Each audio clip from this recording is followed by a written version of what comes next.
మమ్మల్ని ఎన్ని ఇబ్బందులు పెట్టారో నరకం నరకం చూపిస్తా, ఒక్కొక్కరికి నరకం చూపిస్తాం. మళ్ళా ఏ మంచి పని చేసినా ప్రతిరోజు ఏదైనా పథకాలు కావాలంటే వైసీపీ నాయకులు ఇళ్ళ కాడికి కావాలన్నా, మీ అబ్బ సొమ్మ మీ నాయన సొమ్మాది అక్కడ ఎవడప్ప సొమ్ము రానిది, ప్రజల సొమ్మిది.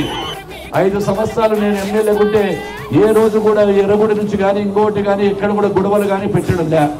ఉదయం లేచే పోలీస్ స్టేషన్ ఇబ్బందులు పెట్టడం, వాళ్ళకు సినిమా చూపించడం.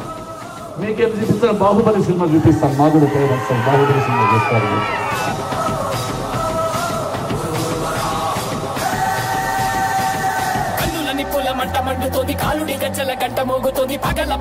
ఈ ఊళ్ళో ఆ రోజు ఇక్కడే మినరల్ వాటర్ ప్లాంట్ పెట్టి ఎవరో సొమ్ము కాదు, నా సొంత డబ్బులు 10 లక్షల రూపాయల పైన పెట్టిన. ఎలక్షన్ కూడా వస్తే ఆగిపోయి ఎవడైనా ఒక సొంత సొమ్ము చేస్తే డబ్బుతో ఖర్చు పెట్టి ప్రభుత్వం సహకరించాలి. 5 సంవత్సరాల నుంచి మూడబడింది.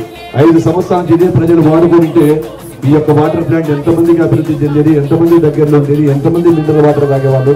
అంటే వాళ్ళ ప్రజలు కచ్చపూరితంగా అంటే వైఎస్ఆర్ పార్టీల బుద్ధులు ఇక్కడ ఈ యొక్క వాటర్ ప్లాంట్ ఒక్కడే రాదు. మీకు షాంపూ ఎక్కువ రోజులు కూడా ఏం లేదు. రేపు ఎన్నికలు అయిపోయినాక మొట్టమొదటిగా వాటర్ ప్లాంట్ వచ్చి ఇదే ఊళ్ళో మీ సంవత్సరంలోనే దీన్ని మొట్టమొదటి మీ ఊరికి వేసి మిగతా పని కూడా మొదలు పెడతానని చెప్తున్నాను.